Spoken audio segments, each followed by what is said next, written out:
Russell T here, Russell the Davies.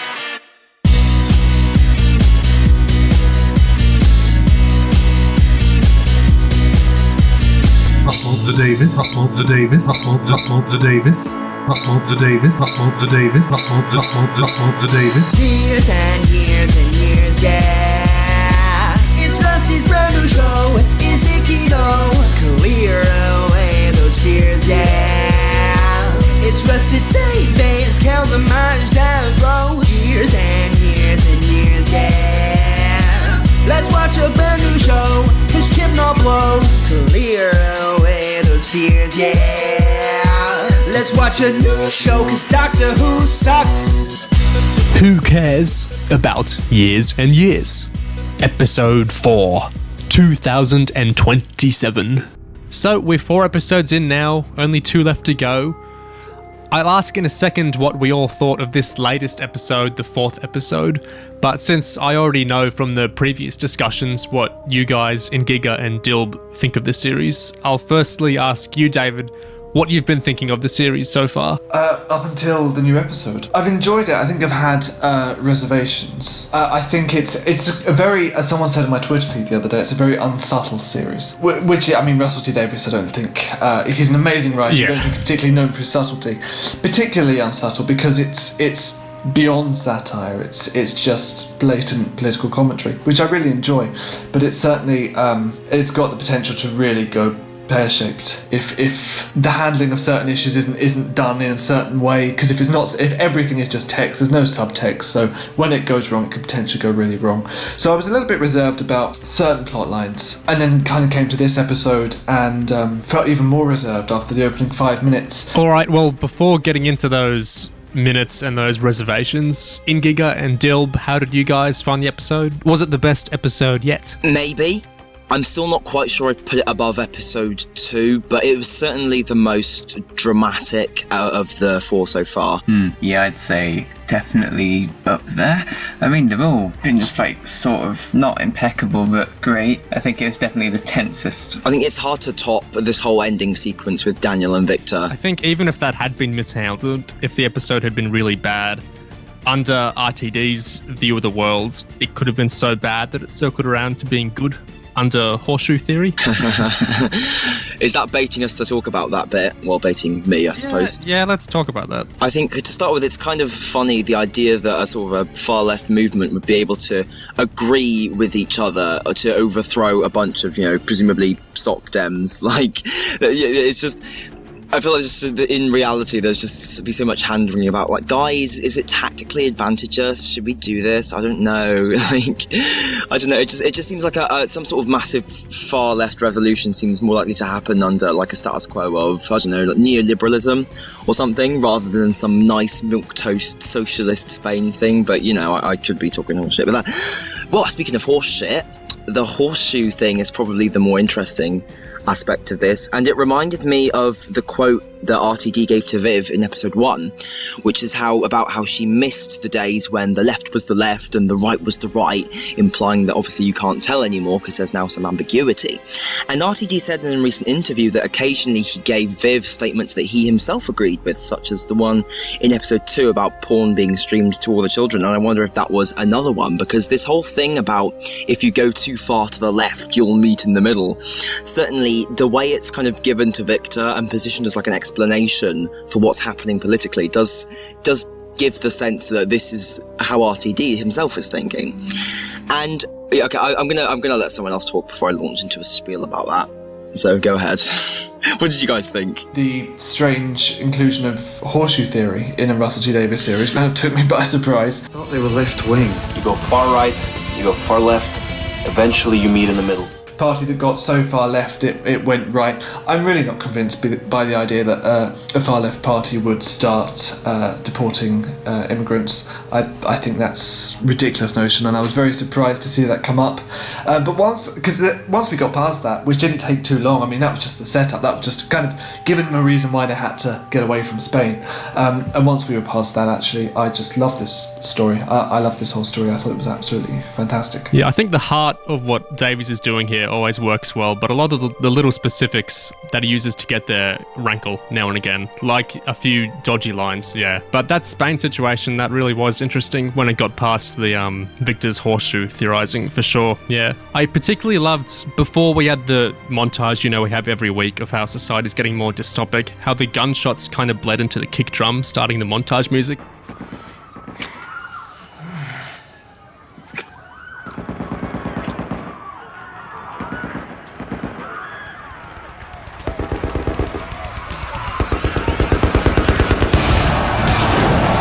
Spain's calling it the January Revolution as the so-called People's Party, Nueva Esperanza, declares itself the new government. I thought that was a really nice touch. I love that, absolutely, yeah. But yeah, pulling back to what Ingiga asked, I'm reading Viv as more of the author mouthpiece, r.t.d's character with similar views, where I saw Daniel as that earlier. And by that I mean I'm finding her politics occasionally oddly inconsistent and confusing in the same way we occasionally find the shows, just as we were saying. I think this kind of confused politics really comes across in Edith, who is really set up as, the leftist revolutionary figure, but then her supporting of Vivian feels odd, how she kind of champions society going to shreds in that. I'm not entirely sure that some of the things that Edith comes out with are things that a political activist like Edith would come out with. She seems to support Vivian Rook because Vivian Rook's just going to fuck the system, and she loves the idea of the system being fucked because the system's broken, so let's push it, let's go all the way and let's just completely break it. But I don't really buy that she'd do that by endorsing Vivian, and I think maybe it's meant to reflect the supposed demographic of Trump voters who are meant to be like left-wing and voted for Trump as an alternative to Hillary because of Hillary being so establishment. Yeah, it's kind of interesting. There are moments when I think Edith is fantastic and I think she's so wonderful as a character, and then sometimes she comes out with things that surprise me a little bit. All we have for certain on Edith is her tendency to use children for sneaky practices. Oh yeah, she bribed them to leave the room, didn't she? Yeah, what did you all think of that scene of Edith confronting Jean-Jo? Well, r.t.d actually thought of this line many, many years earlier in his book, The Writer's Tale. The man, he was the sort of man who's happy if he finds a giant crisp. Because we all know someone like that. Yeah, this sort of a new member of the family that, she's watching the terrible men out there. She's got her eye on them, and that has me wondering if maybe this is going to go in a bit of a Pizzagate direction. Like, is she like... Yeah, because that whole conspiracy about how, Hillary Clinton is, eating children for their adrenochrome and stuff. I doubt it will be that bad. But it seems to me like r.t.d might write something in where, obviously, you don't have to be a crazy far-right cultist to believe that, okay, there are absolutely, child, exploitation rings going on. Right, they may not be under a pizza shop, and they probably aren't run by reptilians drinking, magic juices, but... Nonetheless, right, that seems like something r.t.d might kind of use, and that would bring it closer to almost Children of Earth, almost, this idea of using children. So I'm interested to see where that goes. Edith's worldly enough that she's got a cynicism a lot of the other characters, and I suppose most viewers don't have, but I appreciate these moments where she's more in touch with the darker possibilities of what people are up to. Yeah, that's interesting. So she kind of sees the darkness and everything rather than the light in everyone. But, she's not always wrong. Sometimes she's actually really onto things, and that's why she's so successful as a political campaigner.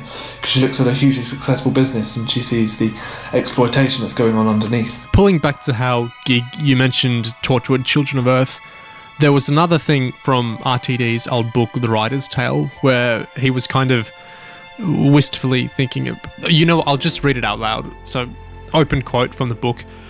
"We had bits of plot, but no story, no essence, no real reason for the show to exist."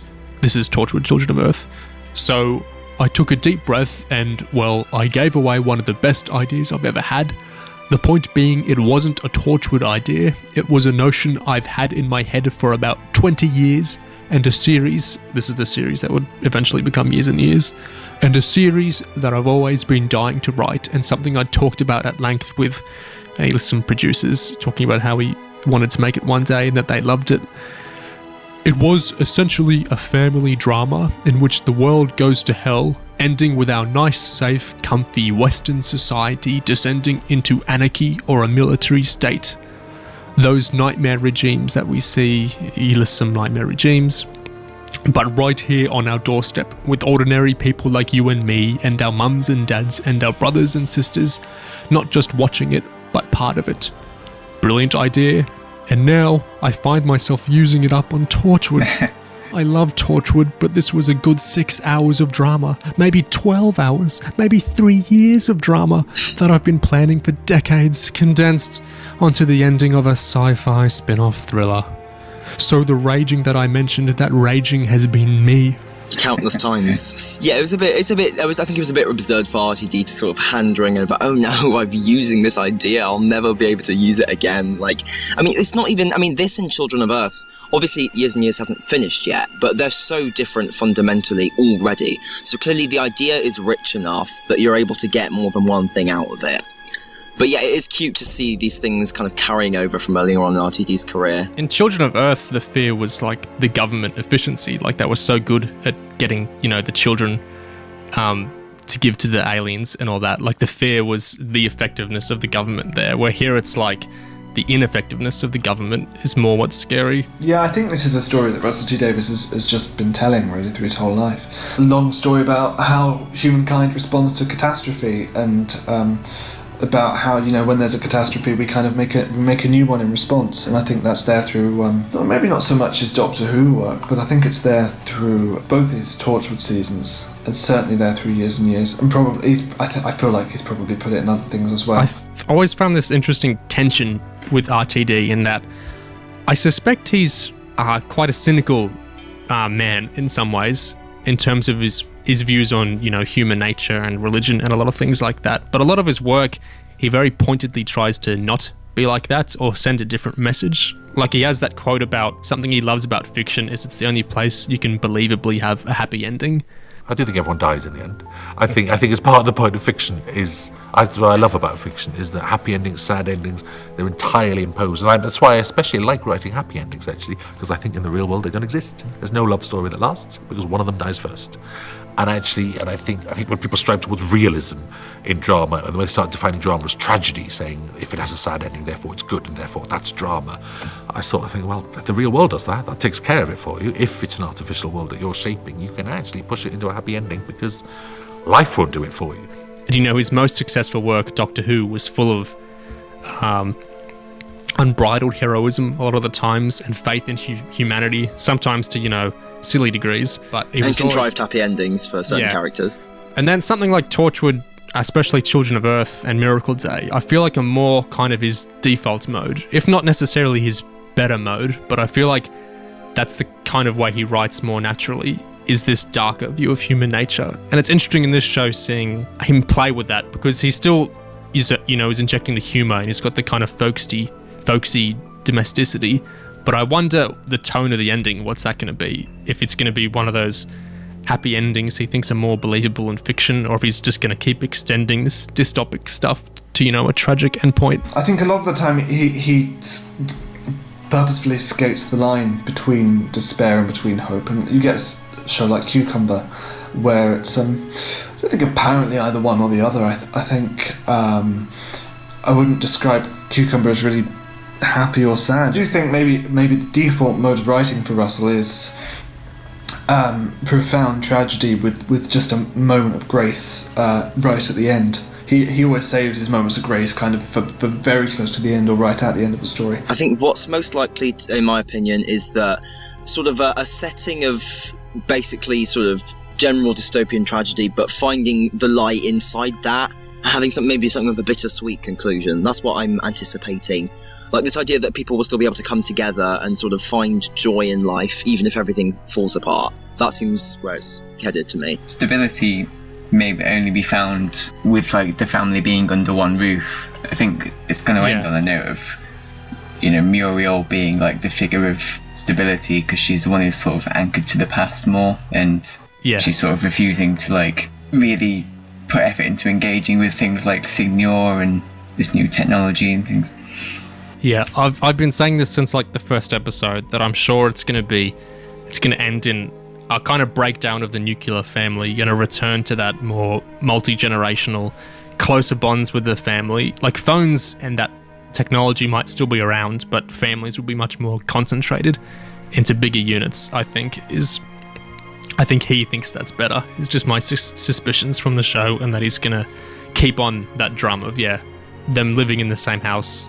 I think the family will get more concentrated there eventually, not just Celeste and her daughters, but we'll see. Maybe they'll be on a mountaintop like Edith was predicting in the second episode. Speaking of Muriel, Celeste and her daughters and just family and people living in that house, what did you guys think of the whole Celeste reveals the affair scene? Like that whole bit? Like, I thought that was a really good scene, right? I loved it. Celeste is far and away my favourite character. Every week I've been liking that character more and more. She's so...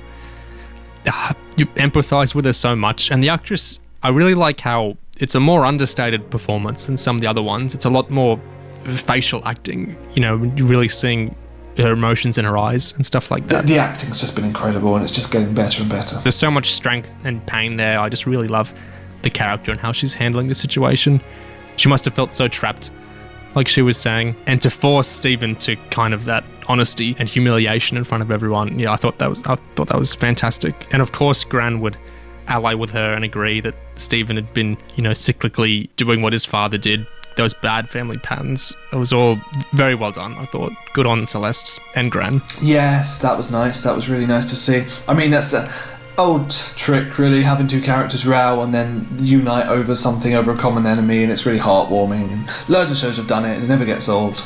And it was particularly great with these two. And I think there's always been a little bit of love there, but they just they don't wind each other up. I don't think they hate each other. I think they just wind each other up. And maybe what was lacking was just a respect for each other, and I think they've established that respect now, and then hopefully going forward, it's going to be a slightly easier relationship. And Stephen absolutely deserved that as well. What do you think of the way the siblings reacted? Well, I mean, Daniel sort of told Victor about it. He was having a bit of a laugh while Victor was in the shower. I think the siblings, they didn't seem very sort of sad for, the dissolution of his family, almost. They were just kind of like, haha, sucks to be you, mate.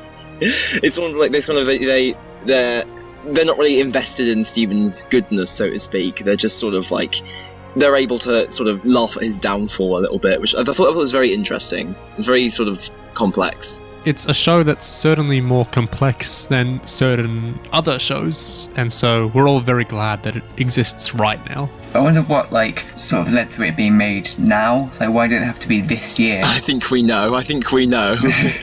He's explicitly said it was a certain thing in 2016, a Jack Robertson inspired event that made him sit up and say, I've got to write that series. Please don't use that name.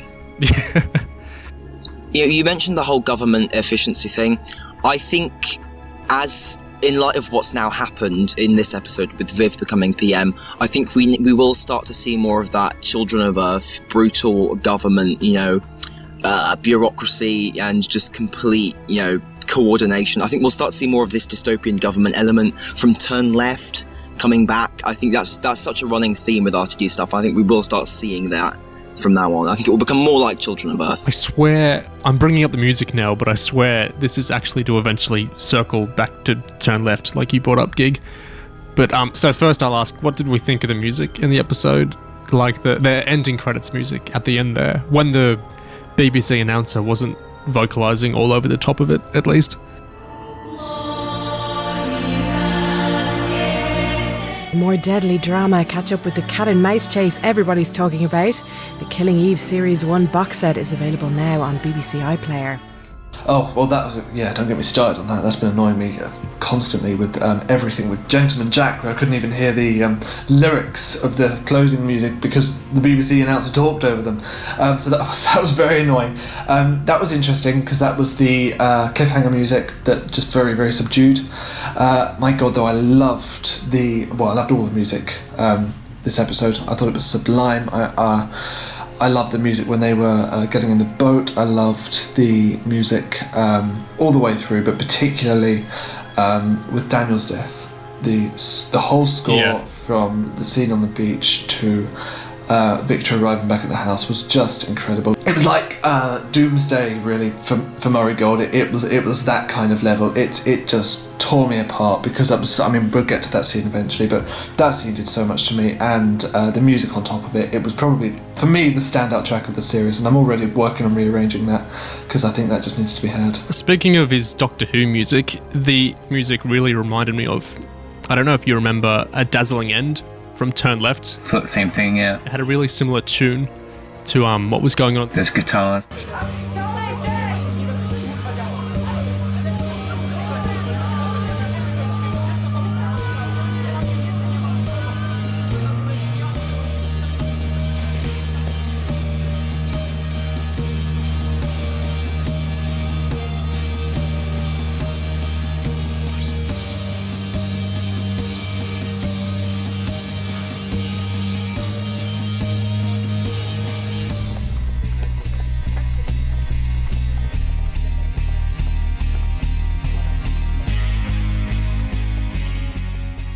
Where we leave you. I don't want to see that thing on my back. No, the mirrors are just incidental. They bounce Cronin energy back into the centre, which we control and decide the destination. It's a time machine. It's a time machine.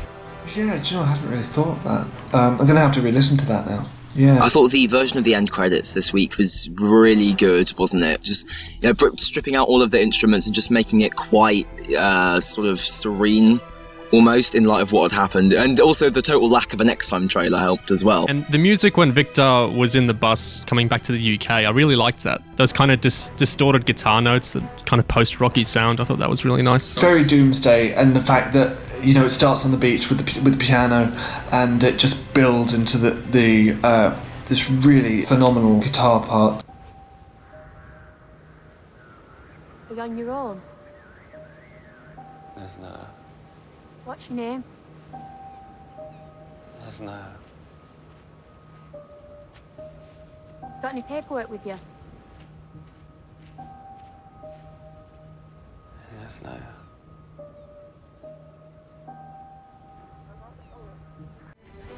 It's going to be such a shame if we don't get a soundtrack. Do you know why so few of his soundtracks ever get released? I was told that it's just because he doesn't like putting soundtracks together. I have no idea of the veracity of that, but I would imagine that like Silver Screen would absolutely love to produce loads of Murray Gold music because he's a really popular musician and he sells really well. But it's a shame that he doesn't at least just release the studio recordings, because presumably there's an archive somewhere, there's a folder on someone's computer where all of that music exists in clean form, and it's kind of heartbreaking when you think about it. It's not quite music, but I thought the intercutting of that montage of the Tory and Labour leaders with their deep fakes, the way I love the editing of the execute wolves for the both of them. I thought that was really fun. Yeah, that was very interesting. Execute them. Ask me what to do with the rich, and I say, that is literally not me. Take their homes, burn them down, it's a fake, and throw those bastards to the wolves. The deep fake thing was very topical. Again, I feel like it's one of those news stories that's come up over the last year. One of the biggest areas for which deep fakes are causing a problem at the moment is pornography and supposed nude pics that have been leaked that actually aren't nude pics. They're someone else's with someone else's face interposed on them. Yeah, it's interesting how it's just such a total breakdown of truth or belief and trust in some kind of objective standard of truth. Like, the issue isn't even so much that people will or won't believe specific deepfake videos are real or anything like that. It's the sheer volume of disinformation and misinformation. The noise of it obscures that there even is objective truth and that some things did happen and some things did not happen. The confusion and endless noise of it all makes charged narratives more appealing to people. Narratives are very linear, and our brains are hardwired to like and understand narratives. Not that I'm implying the British media would have been somehow objective before deepfakes were invented or anything like that. Of course they were not. Or that myth of being apolitical and blindness to what the status quo is stuff and all that. But certainly things like deepfakes really add to the noise and confusion and predispose people to have less of a sense for truth and objectivity. I know Ingiga's favourite show, Chernobyl, dealt with things really similar to all that just very recently. And the obvious, in the first, was it the second episode where they had a Labour leader and you said he was obviously a riff on Corbyn? I wasn't so sure. Like, he had a beard, but I wasn't really feeling it. But this guy, absolutely. Both what he was saying and the look of him, I totally thought that. But the Tory leader befuddled me. I didn't see any connection there. Did either of you see any? Was that riffing on anyone? The Tory leader? Maybe not anyone in particular, but certainly the idea of like some young woman being kind of the sort of classy like Tory front person, like it might not necessarily happen, but you know, the idea is there. We've seen this kind of trend of neoliberalism for her, like, you know, sort of women-led stuff. I don't know, like it's the sort of thing, like the Tory party is kind of tries to look progressive and stuff from time to time. You know, it's certainly not like this uniformly white male thing. I loved Viv's reaction to the deepfakes, where she's disavowing them, you know, of course they're fake, of course, but all the same, they really did say those things, didn't they? Yeah. All this stuff with Viv, though, and I'm very confident this is intended by r.t.d, and it'll be a big point of the next two episodes, the last two episodes, but something obscured with Viv is how she hasn't really gone mask off yet. Like, she's set up as a proto-fascist figure or whatever, but we haven't specifically seen what the evils she will do are, and so I'm sure now she's Prime Minister, we'll see all that in terms of specifics, but I'm curious what r.t.d will exactly do with her, because it sure could go a lot of ways. Yes. I think she's kind of a very like deep philosophical evil, in that I think there was an interview with Russell T Davies last night where he was talking about this, where he was saying that she kind of channels all of our deepest, darkest desires politically, where she says the things that we're all thinking but don't want to say.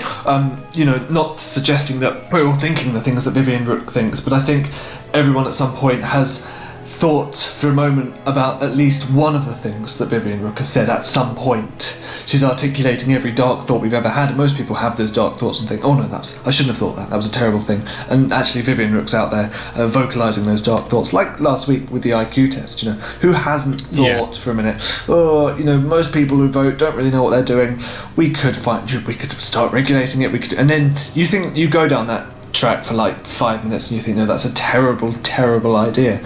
But Vivian Rook doesn't, she just vocalises that. This is again related to editing, I suppose, but I also thought staccato is probably the wrong word, but in the boat at night, how we'd cut to silence and black and then cut back to these dim shots of the water in the boat, I really liked how that was done.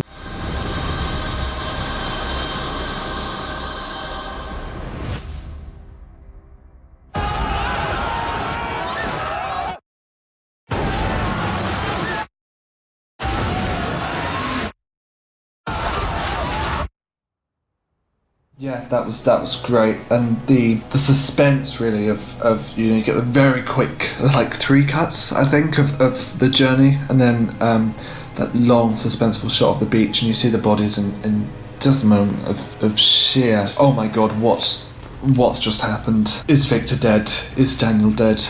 Yeah, it was absolutely gut-wrenching. Kind of reminded me of Cucumber, yeah? Probably the most dramatic and significant episode of Cucumber. Yeah, exactly.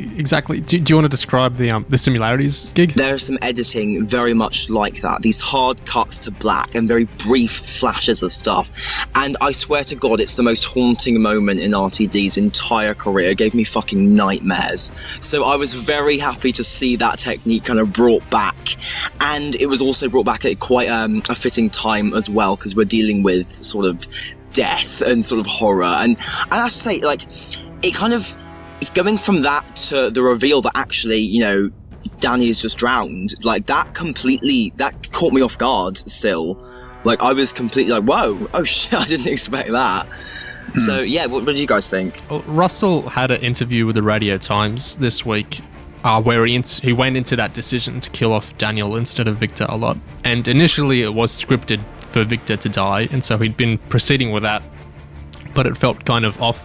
to him because it kind of decentralized the refugee element and the Lyons family element away by making the Victor stuff almost like a side story to it. But when you flip it around and Daniel dies, it integrates Victor in better, and it really, I mean, r.t.d says his whole vision for the show was like humanizing and really bringing up to the forefront of your face these kind of crises that happen in history, you know, right to a British family's doorstep. And so when it's a Ukrainian guy, much as we love him, that dies, it's still kind of disconnected. But when it's Daniel, it melds in much better. And he said he still went back and forth a lot on the two scripts he had, but I think all his reasons he said for killing Daniel off instead really work structurally for the series. I thought it was definitely the right decision to make. I'm very glad they didn't. The cynical take is it takes killing off a white British character to make the audience care about the plight of refugees. If they'd killed Victor, it would have still kept the refugee crisis at a distance from the viewers, because it's like, Daniel's gone through this period of his life where he falls in love with the refugee, he tries to help the refugee dies, and then eventually he goes back to his life. With it being Daniel who dies, it changes the family dynamic so much, because you've got Victor as this loose end, but absolutely a member of the Lyons family now, who I assume that they're going to care for, and hopefully they're going to help. It gives you a chance to focus on Victor's grief. It makes it Victor's story, where we expected it to be Daniel's story, and I think that's absolutely marvellous. I think it was the right choice. I think it leaves Victor in such an interesting place now, because he's sort of made this new home but without Danny, and I'm just interested to see how the rest of the family sort of deal with it and include him. Well, I had this must have been a wrong take, because everyone I've talked to said this was a silly thought of mine, but when all the Lions come bang on his door at the end, I thought they were like out to get him, like really angry. I was really scared for Victor because they're like smashing his door and yelling his name. And I'm thinking, oh shit, are they blaming him really hard? What are they going to do to him? But I mean, Rosie said please at the door. I guess like it didn't sound bloodthirsty to me. Yeah, well, I'll be very relieved when they haven't, brought out baseball bats in the start of the next episode. Yeah, it would be really nice just to see the solidarity, I think.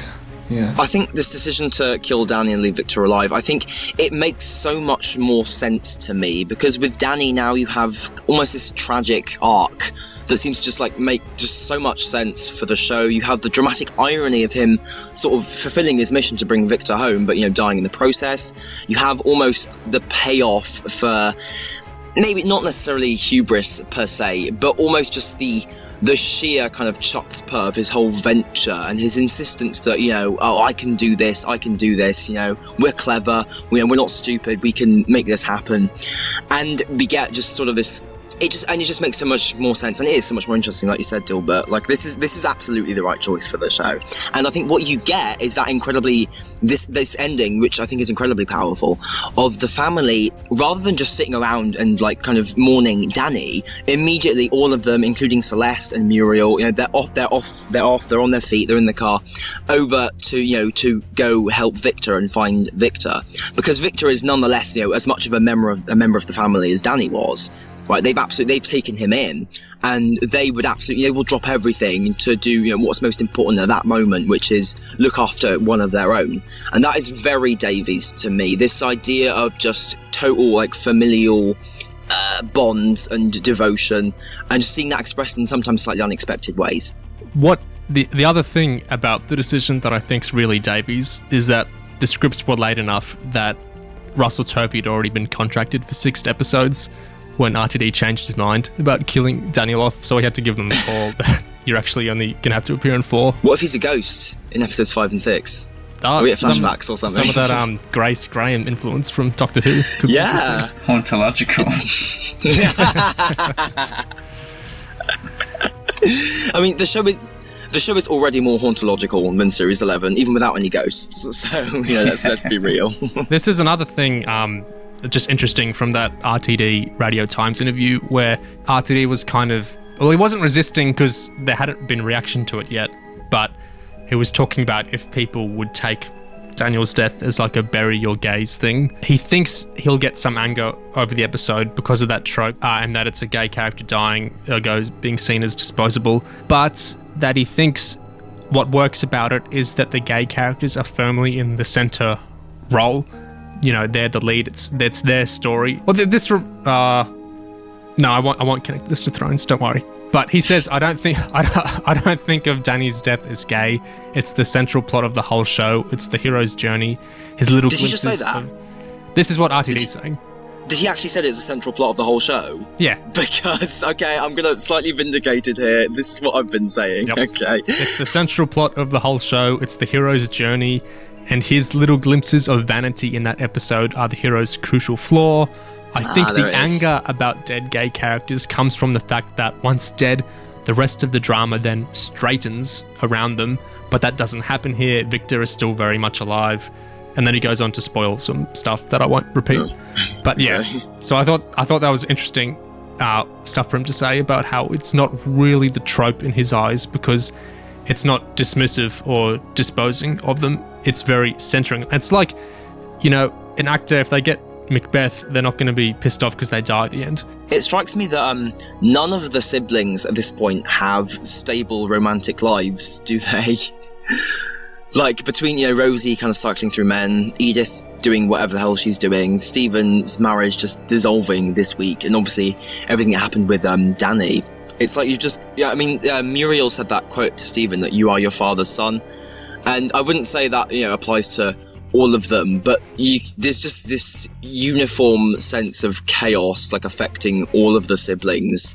And maybe that stems from kind of how things went down with their parents. And it's interesting to me to see how there's no beacon of stability anywhere in this family, really, is there? It was interesting seeing how the Gran, going back to Stephen, kind of condemned him for, like, cyclically going back to what his father did. I like how a lot of the stuff in the family's just more alluded to. Like, we never see the mother or the father they talk about, but you really feel those kind of pains of the family from the past. Yeah, I love the absent generation, really. I think it's a very, very interesting decision to have Muriel as the figurehead of the family, not as the mother, but actually as the grandmother, and then to just have this second absent generation and then to focus on the grandchildren. Because it makes Muriel an absolutely incredibly drawn character. But there's, just so much unsaid, and God, you just feel the love they have for their mother, and you feel the love that Muriel had for her daughter. And we don't know anything about this woman, but you just feel the love that's there. Just circling back around to Stephen again, I'm wondering now, are we even sure he cheated at all? Because, I mean, with this deepfake technology, I don't really know who to trust anymore. Anyway, speaking of who not to trust, what did you think of Viv specifically in terms of how her election was shown in the episode? The big event we were expecting, well, some of us were expecting, has finally happened, but it was sort of sidelined completely in such a great way. That was brilliant. Just like becoming background noise while Victor's mourning and processing, and I just thought it really drives home how it's a family saga and not, overly centered on the political events. Yeah, at the same time, I feel there is an important parallel of putting Viv's election, this undoubtedly horrific event, in contrast with that moment of a massive tragedy happening. It's kind of like everything's going wrong at once. It's like the punctuation at the end of an arc or a development. She's like the little exclamation mark of how bad things are getting in an episode. I was so sure she'd be elected like in the first 5 minutes, because I thought the next time trailer from last week surely wouldn't be spoiling something towards the end of the next episode.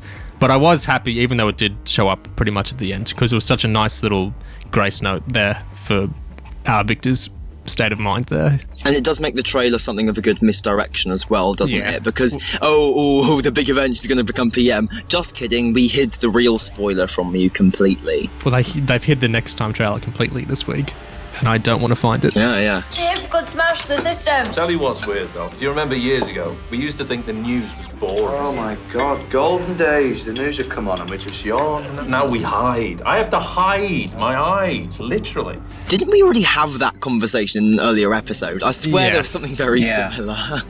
Keeps happening. I thought it was a really interesting point. I mean, I'm sort of too young to, remember the news from 15 years ago, but it's like people seem a lot more incensed about politics nowadays. He said it was before 2008 that people will just turn on the news and just not give a shit, really. But at the same time, it's like highlighting this paradox that he says they were born in the pores, but they weren't really. You know, bad things have been happening all the time, and I just think it's really interesting that r.t.d actually tried to sort of vocalize those contradictory feelings. Yeah, I think there's a little bit of veracity to it in that things, if only for technological progress alone, things do seem kind of accelerated in years and years as reality, and ours too, to an extent. But you're absolutely right that just by nature of how generations work, you're born 30 years after a war happens, you don't think about that war, but the people alive at the time do. I think it's the same reason you get those, you know, I was born in the wrong generation people, because they think 30 years ago music was amazing, and films were amazing, and everything was the best of its kind, because all they're remembering is the good stuff from then, because no one remembers the total mindset of an era and the headspace of an era unless they're actually living in it. And as the further you get away from it, the more it's pilfered down to, you know, specific things, or it's just forgotten completely. So I think if they were the age they are now in the 80s, they would not be saying what they're saying now, for sure. Even though I do think, obviously, things have actually accelerated at the time they're in. I think with that thing that Stephen said about, now I have to hide my eyes from the news, thing is, people say that today as well. And we're talking, and this is set in 2027, so I think it's interesting that it's almost the same thing is sort of still going on, like essentially almost a decade later now. And it's a bit like, I looked around some reviews of the show like a few weeks back, and one of them complained that, the show just feels like 2019 on steroids, doesn't feel like a prediction of the future. But at the same time, it's kind of like, well, yeah, I suppose, but in a way, the future might essentially be that, mightn't it? If we're just kind of locked in these cycles of just doing the same things almost, and just like boiling the frog. Like, things don't seem to change, even though they are behind the scenes. I guess it's kind of a Doctor Who-y thing, but where there it's born of, you know, they can't afford sets that look that different, or they can't be bothered thinking up societies that are that different. Here it's more just like, yeah, things inherently always seem pretty similar. Although there was some stuff... We've got Brexit going on. The types of burgers John Joe was listing sounded really different. Acorn, membrane, and paper burgers. Yeah, Ersatz burgers, non-burgers, burgers, not burgers, burger substitutes, and paper burgers. That was... How many types of burgers are there? Yes. I mean, I think that, you know, I don't think Russell T Davies is even hoping to be right about the types of food being envisioned. I think it's just a really fun throwaway line. You get a lot of those, and it's great. It's absolutely hilarious, and it's the sort of thing you can actually really imagine being from his Doctor Who stories. Do they have Kronk burgers? That's the question on everyone's lips. And that's what I like about Years and Years. It's got the grit of like Torchwood, but it's also got the eccentricity and the weirdness and the whimsicality of Doctor Who. There was some other cool, well, I say cool, there was some other interesting futuristic technology, like the breath scans, the 3D printed villages on cliff tops, life expectancy from blood tests. Would you take the blood test for the life expectancy? No. I think I would, and then I would regret it. Yes, me too. Yeah. The United Nations has threatened to remove its headquarters from American soil. After the suspension of same-sex marriage, the Supreme Court has overturned Roe versus Wade. What do you think of that? Just like, where is the empathy? That's quite timely in light of was it Alabama? Was it? Yeah. It all just seems like it's stuff that we know is going to happen in the present, just sort of is now finally happening in the show. r.t.d had a really good quote about this, like saying how people make so much of like social change and all that, but he's saying he's always felt like gay rights are, you know, on tenterhooks, and, you know, certain societal shifts could push them away very quickly. He said he thinks gains have been made, but he's always felt this kind of fragility to things. And so I guess he's kind of skeptical of the idea of, maybe not of progress, but of like inherent sustainability, like that things will stick and not still have to be fought for or maintained or anything like that. That does seem to be the premise of the show almost, because it's about, you know, Britain being supposedly this island of stability, but actually we're going to see it go into chaos, basically, especially now Viv's PM. That seems to be almost a running theme of r.t.d's work, isn't it? You know, turn left and all that. This is going back to Stephen, but what did you think of the daughter's reactions? So Ruby, the younger one, although I, like a lot of people, thought she was the older one in the early episodes, but she's the younger one. She seemed annoyed with him, but not as outraged as the other two. She hugged him, didn't she? Yeah. Then Bethany, like, internally stewing over it, how she asked him what colour was the woman that he'd been having the affair with, and then just walking off after he answered. I thought that was interesting, and I'm glad r.t.d didn't make that too melodramatic. Like, he raised the point, and then he just had the characters deal with that mostly silently, which is probably the way to go. What do you guys think? That thing from Bethany kind of surprised me. Like, I hadn't thought of her as that, I don't know, not fixated, but that kind of conscious of race, really. And to sort of, and this element of, like, suggesting that race may have played a part in the affair, that seemed to, like, that kind of, that, I didn't feel there was, I hadn't detected any sort of pre-established sort of grounds for that to come up, particularly with her character. So that was very interesting. Like, I wonder if that's going anywhere in particular. It was just kind of a weird note there. It was interesting though. I think her specific suspicion might be unfounded there, but it had me rethinking, and I'm a bit apprehensive about this when I think about the implications of it, but I wonder if Bethany's transhuman stuff... No, I don't want to go down this line of thought. Do you know where I'm going with this? Are you suggesting there might be a link with transhuman, sort of her desire to be transhuman and her desire to sort of escape the structures of racism? We'd say, like, being sort of seen differently for the colour of her skin, for example. Yeah, and sexuality as well, perhaps, because she seemed very pleased when her sister called her a sodomite when she was impersonating the other gran in this episode. And but yeah, it has me rethinking and I don't love this because of equivalencies we've drawn before with for the first episode, Drew, with transhumanism and being transgender. But I wonder now if there aren't some more grounded discomforts with her identity that kind of played into that transhumanism, which she seems much less into now, understandably after her friend's eye mishap.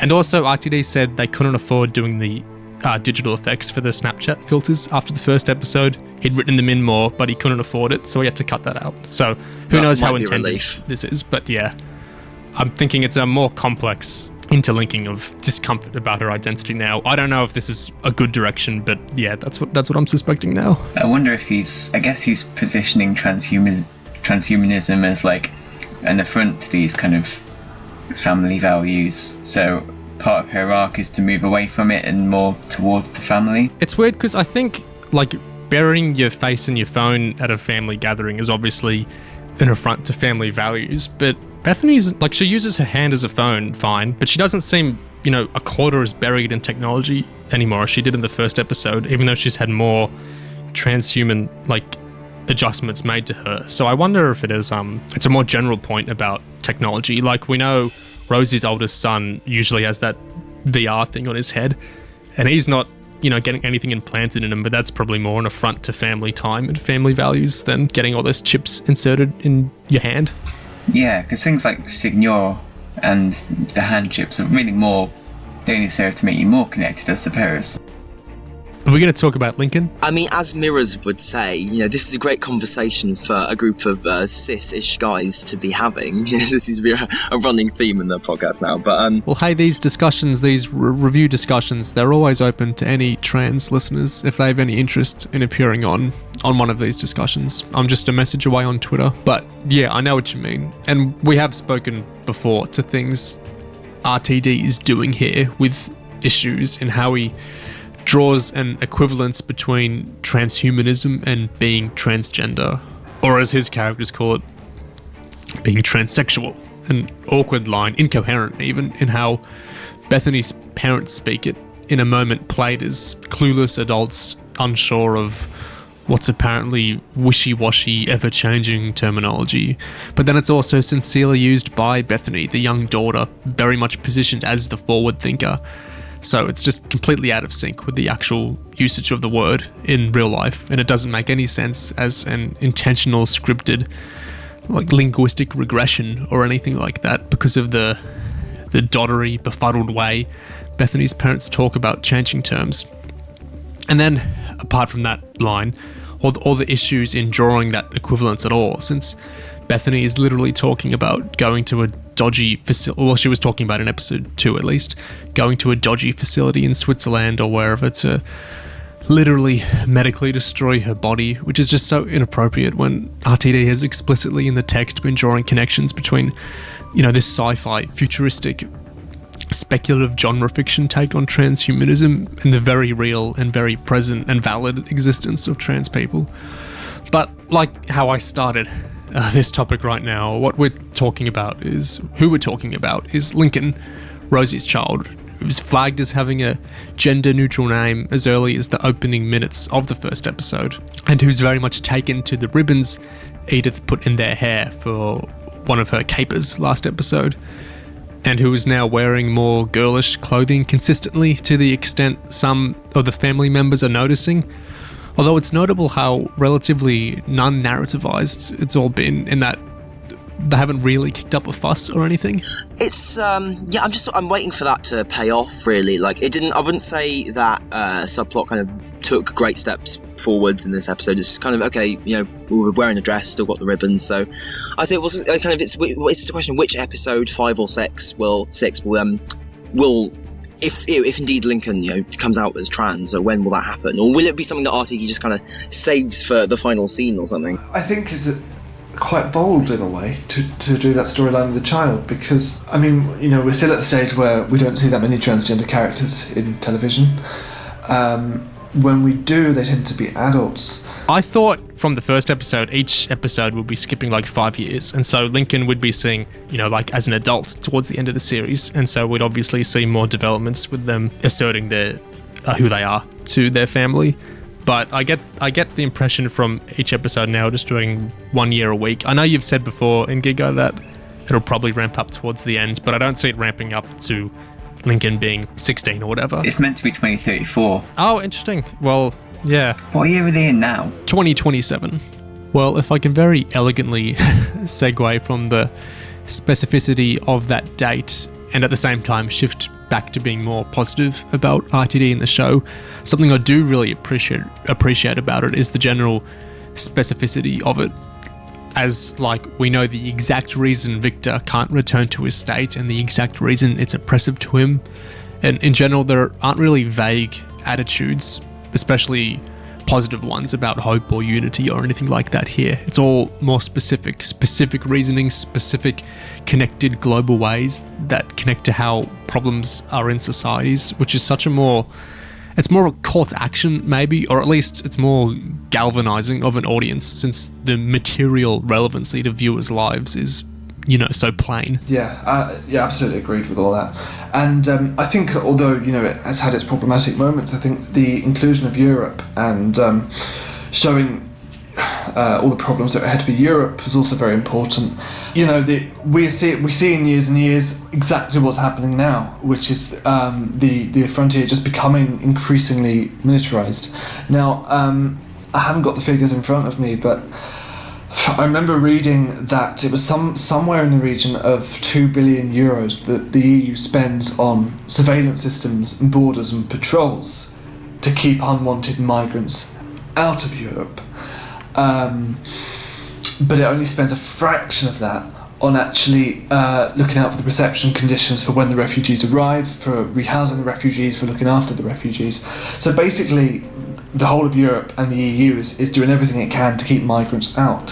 So I'm very glad that the scale of the story was taking place all across Europe, and it was about this perilous, treacherous journey to get to England, and they weren't getting helped anywhere. There wasn't a kind, friendly European state on the way that helped them out. It was just living hell, and I think that completely that is very, very accurate to what it is like to be a refugee. Yeah, I do like a lot how the series, in the first episode, we have Viv in her introduction, basically saying she doesn't care at all about Israel and Palestine, and she's just focused entirely on Britain and British issues, and she's really doing that call to domesticity kind of thing. But then the rest of the series has so much been looking at the rest of Europe and America and how everything's so interconnected and how global, all these issues are. Things like the refugee crisis and that. I really like how that's done. I think that, as you say, what Vivian says in the first episode about not caring about Palestine, about Israel and Palestine, it shows that she doesn't grasp the fact that we're not an isolated nation, and a lot of the conflicts across the world, either, they're conflicts that we've taken part in or they're conflicts that we've funded. And the fact that she sees them as not being our problem kind of points to the fact that she doesn't really know that much about European history. And I think maybe that's one of the very important statements that the series is making, which is that all the awful stuff that we see happening in the world isn't just stuff that we should be responding to. It's actually stuff that is, to some degree, our fault. Daniel doesn't die because of the actions of the people who put him on a boat. He doesn't die because of the revolution in Spain. He actually dies because Victor was deported from the United Kingdom, and he went out to find Victor. The instigating event happens in the UK. And I think one of the messages that we're seeing is that the UK and Europe are actually responsible for a lot of these problems that we see happening all the way out in the Eastern world, and as with Israel and Palestine. And yeah, that's really, really interesting. Ingiga, way back at the start of this discussion, you said you would hold off some of your thoughts on horseshoe theory until later. Well, can you speak to those extended thoughts now? I would say what I see as the problem with it is that it looks at far-left movements that develop reactionary tendencies like, nationalism, homophobia, racism, or just, even just preserving capitalism. And instead of concluding that movements develop contradictions and problems, including ones that can be, deliberately cultivated and exploited by, the right, it concludes that the political spectrum is, obviously, a horseshoe, and that the problem, because both sides are the same, the problem is doing anything other than staying safely in the centre. And of course the problem with that, which is the problem underpinning the whole show, really, and the whole political territory that the show is trying to explore, is that the centre is just as susceptible to those reactionary tendencies as, anywhere else on the spectrum. And, the centre, capitulates to the right, so frequently and in so many ways. And in very much the whole territory that r.t.d is now exploring with populism taking over and Viv, that the ground for that is laid by this centrism and this sense of a stagnant status quo that, that r.t.d is kind of attacking in the first place for allowing this whole thing to happen. So it's kind of, there's a ton of contradictions kind of underpinning the ideology of the show. And when it comes to just doing this sort of lazy horseshoe theory thing of you go far left or you go far right, it's the same thing. It's just the same old, comparing anti-fascists to Nazis horseshit, and it's a little bit embarrassing. I don't want to be sort of super harsh about it, but it is annoying. It's sort of it's not exactly politically astute. It's the sort of thing that only makes sense from this specific position of being in the centre, which is defined by ignorance, really, and of not knowing what's going on with elsewhere on the political spectrum. Okay, I'm done now. 60 seconds soapbox over.